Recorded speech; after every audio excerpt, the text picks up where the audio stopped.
আনন্দ সংবাদ, আনন্দ সংবাদ, আনন্দ সংবাদ। আগামী 23শে মার্চ রবিবার চণ্ডীতলার কুমারপাড়া ময়দানে ব্যাঙ্গালোরের ডাক্তারদের দ্বারা অত্যাধুনিক চিকিৎসা পরিষেবা পেতে আজই যোগাযোগ করুন মা দুর্গা, মা জগদ্ধাত্রী পলিক্লিনিকে। প্রতি ডাক্তার ফ্রি, মাত্র 500 টাকা। এই পরিষেবা সকাল 9টা থেকে বিকাল 3টা পর্যন্ত দেওয়া হবে। প্রিয় দর্শক, টাইমস অফ নিউজ বাংলায় আপনাদের আবারও একবার স্বাগত। আমি অরূপ। এই মুহূর্তে রয়েছি হুগলি জেলার। আপনাদের জানিয়ে রাখি দর্শক যে সারা ভারতবর্ষব্যাপী যে কটা জেলা রয়েছে তার ভেতর হুগলি জেলা হচ্ছে একেবারে নাম্বার 1। যেদিক থেকেই আপনারা দেখুন না কেন, আধ্যাত্মিকতার দিক থেকে, পড়াশোনার দিক থেকে, খেলাধুলার দিক থেকে, প্রত্যেকটা দিকেই হুগলি জেলা সারা ভারতবর্ষ তথা পৃথিবীব্যাপী তার সুনাম অর্জন করেছে। এবং সেই হুগলি জেলার মধ্যে যে কটি গ্রাম, তার ভেতর বর্ধিষ্ণু গ্রাম হচ্ছে বাক্সা। আর সেই বাক্সা চৌধুরী বাড়িতেই আমি এই মুহূর্তে দাঁড়িয়ে রয়েছি অরূপ। আপনাদের জানাই যে 4 শতাব্দী প্রাচীন এই চৌধুরী বাড়ির যে দোল উৎসব, সেই দোল উৎসব আপনারা গুগলে বহুবার পেয়েছেন এবং বিভিন্ন সংবাদ মাধ্যমে এই দোল উৎসবের কথা উঠে এসেছিল। সেই 4 শতাব্দী প্রাচীন দোল উৎসবের একেবারে শুভ সূচনা হয় গতকাল হোলিকা দহনের মাধ্যমে। অর্থাৎ আপনাদের জানাই যে হোলিকা দহন প্রহ্লাদ ব্রহ্মচারীকে যখন হোলিকা রাক্ষসী নামের যে রাক্ষসী বিখ্যাত, সেই রাক্ষসী কিন্তু প্রহ্লাদ ব্রহ্মচারীকে কোলে করে যখন আগুনে ঝাঁপ দেন, সেখানে কিন্তু হোলিকা রাক্ষসী ভস্মীভূত হওয়ার পর সেই আগুন থেকে বেরিয়ে আসেন প্রহ্লাদ ব্রহ্মচারী একেবারে সহাস্য মুখে। আর তারপরই একেবারে বাংলার বুকে সেই যাকে আঞ্চলিক ভাষায় বলে ন্যাড়াপোড়া, অর্থাৎ সেই ন্যাড়াপোড়ার শুভ সূচনা হয় এই চৌধুরী বাড়ির প্রাঙ্গণে। এবং সেই চৌধুরী বাড়ি প্রাঙ্গণে এই মুহূর্তে ক্যামেরা পার্সনকে দেখাতে বলবো যে যত রাত বাড়ছে ততই কিন্তু ভক্ত সমাগম হচ্ছে। এবং দেখাবো যে 4 শতাব্দী প্রাচীন সেই যে রাধা মাধবের যে মূর্তি, সেই মূর্তি কিন্তু আজও জাগ্রত, এমনটাই কিন্তু বলছেন এখানে যারা এসছেন, ভক্ত যারা এসছেন তারা যেমন বলছেন, পাশাপাশি যারা নিত্য সেবা করেন তারা বলছেন। এবং এখানে আরও যে দেখাবো এই নিয়ে আরেকজন যিনি সেবায়িত, কি বলবেন এই 4 শতাব্দী প্রাচীন? আমরা তো ওই হারাধন চক্রবর্তীর এতেই মাঝে মাঝে অসুস্থ হলে এই রাধা গোবিন্দের এতে পুজো করতে আসি। হ্যাঁ, এবং আমার খুব ভালোও লাগে। আমি যে কোনো পুজো করি, রাধা গোবিন্দ, দুর্গা, কালী সমস্ত পুজো করি। আমিও বাড়ির পাশেই থাকি, যখন দরকার হয় আমাকে আসতে হয়। আপনার নাম? বিমান বন্দ্যোপাধ্যায়। বিমান বন্দ্যোপাধ্যায় আমরা কথা বলছিলাম, যিনি কিন্তু এই ঐতিহ্যবাহী 4 শতাব্দী প্রাচীন এই মন্দিরেই তিনি কিন্তু পুরোহিত। এবং তার পাশাপাশি আমরা শোনাবো যে কুলো পুরোহিত থেকে শুরু করে যারা নিত্য সেবায়িত তাদের কথাও আপনাদের শোনাবো। রয়েছেন এবং রয়েছেন এই শচীন্দ্রনাথ চৌধুরীর বংশধর যারা, তারা রয়েছেন। একটু কথা বলে নেব 2 পুরোহিতের সঙ্গে। বলছি ঠাকুরমশাই, এই উৎসব বহু পুরনো এবং ঐতিহ্যবাহী, প্রায় 400 বছর অতিক্রান্ত, এবং আজ এবং গতকাল থেকে কেমন মানুষের সাড়া, এবং আজকে তো পুজো সম্পন্ন হলো, কি বলবেন? প্রথম কথা জানাই, আমার নাম হচ্ছে অমিত চক্রবর্তী। আমি এখানে ব্যাপারটাকে আমার দাদা যে হারাধন চক্রবর্তী মহাশয় আমার পাশে বসে আছেন, ইনি হচ্ছেন নিত্য সেবাই। আর অনুষ্ঠান পাবলিকে আমরা এখানে উপস্থিত সবাই মিলে থাকি। এটা তো আপনি যেটা বললেন, বহুত পুরনো মন্দির। আর দীর্ঘদিন ধরে আমাদের যে উৎসবটা 2 দিন ধরে হয়, প্লাস 1 সপ্তাহ ধরে যে মেলা উপভোগ থাকে, সব গ্রামের মানুষ বা বিভিন্ন মানুষ এখানে সব সমাগমের সৃষ্টি হয়। এবং দুরাত্রির এখানে যাত্রাও পর্যন্ত হয়, বুঝেছেন? এটাই হচ্ছে মায়ের রাধা গোবিন্দ অশেষ কৃপা। এবং আপনি নিজে তার সেবা করছেন? না, আমি ব্যাপারটা কি, আমার দাদা যে হারাধন চক্রবর্তী মশাই, ইনি হচ্ছেন ইনি হচ্ছেন নিত্য সেবাই। আর উনি এখন যেহেতু একটু বয়সের একটু সময় হয়ে গেছে, আমরা মাঝে মাঝে এসে আমরা ওনাকে হেল্প করি। আচ্ছা, ঠিক আছে, যেমন এই দোল চাঁচড় এইগুলো নানা রকম বিভিন্ন। আপনার নাম? অমিত চক্রবর্তী। অনেক অনেক শুভেচ্ছা টাইমস অফ নিউজ বাংলার পক্ষ থেকে। নমস্কার। বলছি আপনি তো অনেক সৌভাগ্য যে এনার পুজো করে আসছেন, কি বলবেন? হ্যাঁ, আমার অনেক সৌভাগ্য। এখানে 12 মাস পুজো হয় এবং রাত্রিবেলা আরতি হয়। অনেক দিনে যেমন আর এখানে মঙ্গলবার হয়, মাঘ মাস, বৈশাখ মাস, কার্তিক মাস। আচ্ছা ভোরবেলা ভোর 4টের সময় আরতি হয়। আচ্ছা, তা এইভাবে যে এনাদের পুজো করছেন, কখনো কোথাও মনে হয়েছে যে ওনাদের অস্তিত্ব আপনি অনুভব করছেন? হ্যাঁ, আচ্ছা, সেটা করছি। সেটা হচ্ছে। হ্যাঁ কখনো সাড়া দিয়েছেন আপনার ডাকে তারা? হ্যাঁ, না সারা দিয়ে। তা আজকের এই যে গতকাল থেকে এত ভক্ত সমাগম, এত রাত অবধি, কি বলবেন? দেখুন, এখানে মকলবান বলে প্রচুর হয়, চাঁচলবাদ বলে প্রচুর লোক হয়। আর কি বলবো? আপনার নামটা? আমার নাম হারাধন চক্রবর্তী। অনেক শুভেচ্ছা আপনাকে। আমার বাবা আগে এখানকার বাড়ি ছিল।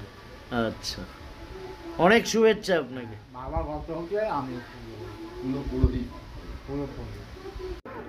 বলছি, বহু ঐতিহ্যবাহী প্রায় 4 শতাব্দীর প্রাচীন এই চৌধুরী বাড়ির পুজো, এবং গতকাল যার শুভ সূচনা হয়েছিল, এবং আজকেও প্রায় রাত 12টা বাজতে যায়। যত রাত বাড়ছে ততই ভক্ত সমাগম বাড়ছে, কি বলবেন?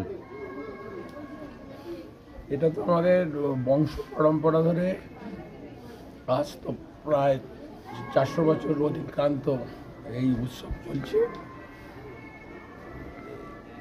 তো এটা সবই রাধা গোবিন্দজির ইচ্ছা, এবং ওনার ইচ্ছা ছাড়া এত বড় জিনিসকে সংগঠিত করা আমাদের পক্ষে সম্ভব কোনোদিনই হতো না, ওনার যদি না কৃপা বা আশীর্বাদ থাকতো। এবং এই বাড়িরই সুযোগ্য পুত্র, যিনি কেন্দ্রীয় অর্থমন্ত্রী ছিলেন, আপনারা তারই বংশধর, কি বলবেন? উনি তো হ্যাঁ 1967, গলাটা আমার একটু আবির খেলে চান করে চোখ চলে গেছে। উনি তো 67 সালের প্রথম বাঙালি অর্থমন্ত্রী। নিশ্চয়ই আমরা ওনার জন্য, শুধু আমরাই নয়, বাঙালি জাতি গর্বিত। আপনার নাম? সুশান্ত চৌধুরী। আপনি কি বলবেন? বলার মধ্যে, এটা তো ঐতিহ্যের ব্যাপার ঠিকই, আমরা পরম্পরাটাকে ধরে রাখতে পেরেছি। আর আমাদের গৃহদেবতা রাধা গোবিন্দ অশেষ আশীর্বাদে আমরা এই ধরনের অনুষ্ঠান চালিয়ে যেতে পারছি। ওনার আশীর্বাদ আর বাক্সার গ্রামের এবং চারিদিকের গ্রামের মানুষের সহযোগিতা। আপনি সন্ধ্যেবেলা এসেছিলেন কিনা আমি বলতে পারবো না, আর যদি এসে থাকেন দেখবেন যে পরিমাণ মানুষ এই মেলাতে এসেছিল এবং ঠাকুরকে পায়ে আবির দিয়ে তার আশীর্বাদ নিয়েছে, সেটা একটা অভূতপূর্ব ব্যাপার। এবং তার জন্য আমাদের সাধারণভাবে নিয়ম থাকে, অনেক ভলেন্টিয়ার, অনেক প্রশাসনিক, পুলিশ ছিল, নিশ্চয়ই পুলিশ ছিল, কিন্তু তাদের ভূমিকাটা নগণ্য। এখানে মানুষের ভূমিকাটা এত সুন্দর, যার ফলেতেই আমরা এত দিন ধরে আমরা এত সুন্দরভাবে অনুষ্ঠানগুলো চালিয়ে আসছি। আর আমাদের পূর্বপুরুষের ধারণা ছিল যে কয়েকটা জিনিস আমাদের রাখতেই হবে। তার মধ্যে একটা পুরনো ঐতিহ্য হচ্ছে যাত্রা। যাত্রাপালা একটা, মানে কি বলবো, আমরা যারা বাঙালি, আমার 70 বছর বয়স, আপনার হয়তো তার চেয়েও একটু কম বয়স, কিন্তু আমরা জানি যাত্রার চেয়ে কতটা আমাদের আন্তরিক। সেই ঠাকুর রামকৃষ্ণের সেই কথা থেকেই আমরা বুঝতে পারি, লোকশিক্ষা হয় গিরিশ ঘোষের এতে। সেই জায়গায় দাঁড়িয়ে আমরা যাত্রাটাকে ধরে রাখি, এটা মাটির সঙ্গে যুক্ত। আর আমাদের সমস্ত অনুষ্ঠানটাই মাটির সঙ্গেই যুক্ত। আপনার নাম? আমার নাম অসিত বরণ চৌধুরী। আপনি আমাদের কেন্দ্রীয় অর্থমন্ত্রী যিনি ছিলেন তার?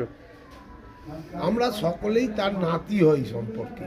আমাদের বংশে একটা বড় জিনিস হচ্ছে আমরা খুব একসঙ্গে থাকি, এখনো আছি, জয়েন্টলি থাকি। আমাদের সবাই ছড়িয়ে ছিটিয়ে সারা পৃথিবীতে ছড়িয়ে আছে, আমার ফ্যামিলি মেম্বাররা সারা পৃথিবীতে ছড়িয়ে আছে। এই উৎসবের সময় আসেন? উৎসবের সময় আসতে হয়তো তারা সকলেই পারে না। আর যবে থেকে আমাদের এই মুঠোফোনের আমদানি হয়েছে, আমরা কিন্তু তাদের সঙ্গে আরও আন্তরিক হয়ে গেছি, কারণ তারা অপেক্ষা করে বসে থাকে দোলের দিন।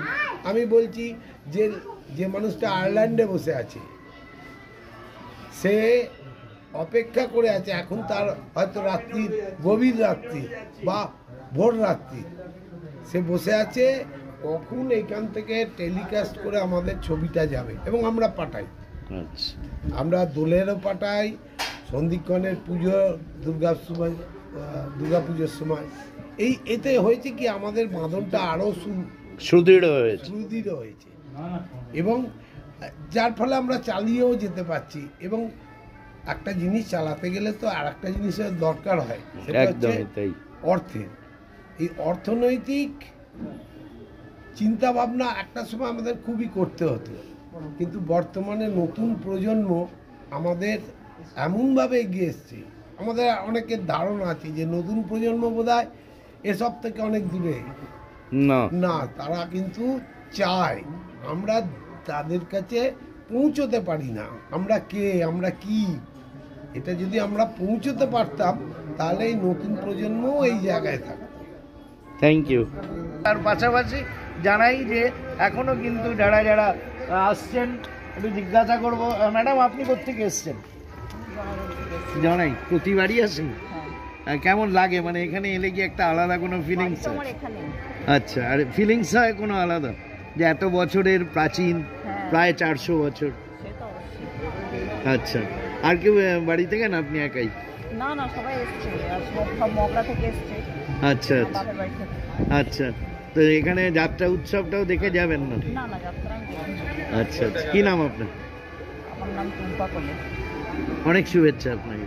টুম্পা কোলে আমাদের সঙ্গে ছিলেন, তিনি কিন্তু জানালেন যে প্রতিবারই এখানে আসেন এবং একটা এই মন্দিরে এলে একটা আলাদা ফিলিংস হয়, অর্থাৎ এত জাগ্রত যে মন্দির, সেই মন্দির কিন্তু, এবং তার পাশাপাশি এই বাক্সা গ্রামকে বর্ধিষ্ণু গ্রামে রূপান্তরিত করেছিলেন এই বাড়িরই সেজকর্তা শচীন্দ্রনাথ চৌধুরী, যিনি কিন্তু জওহরলালের দ্বিতীয়বারের আমলের কেন্দ্রীয় অর্থমন্ত্রী এবং তারপর ইন্দিরা গান্ধীর আমলেও অর্থমন্ত্রী ছিলেন। এবং তার পাশাপাশি আপনাদের জানাই, যেভাবে পি চিদাম্বরম অর্থমন্ত্রী ছিলেন দুবারের, তার আগে কিন্তু প্রথম বাঙালি হিসেবে এই কেন্দ্রীয় অর্থমন্ত্রীর পদ অলঙ্কৃত করেছিলেন এই বাড়িরই সেজকর্তা শচীন্দ্রনাথ চৌধুরী। দুর্ভাগ্যের বিষয়, এখনও অবধি ভারত সরকারের পক্ষ থেকে এই বাড়ি হেরিটেজ করা হলো না, এবং কেন হেরিটেজ হলো না, কোন অজানা কারণে হেরিটেজ হলো না, তার উত্তর খুঁজছে এই চৌধুরী বাটির বাকি বংশধর বৃন্দ। Arup Maitra, Times of News Bangla, Janai, Hooghly. খবরটি নিবেদন করছেন চণ্ডীতলার আরোগ্য নিকেতন নার্সিংহোম। ন্যায্য মূল্যে সঠিক চিকিৎসা ব্যবস্থা পেতে আজই যোগাযোগ করুন এই নার্সিংহোমে। এই খবরটি নিবেদন করছেন সৌজন্য সার্সফিকা ফুডস, ডানকুনিতে খাদ্য রসিকদের জন্য সেরা ঠিকানা। একই ছাদের তলায় পেয়ে যাবেন বিরিয়ানি থেকে রোল, চাইনিজ থেকে কন্টিনেন্টাল।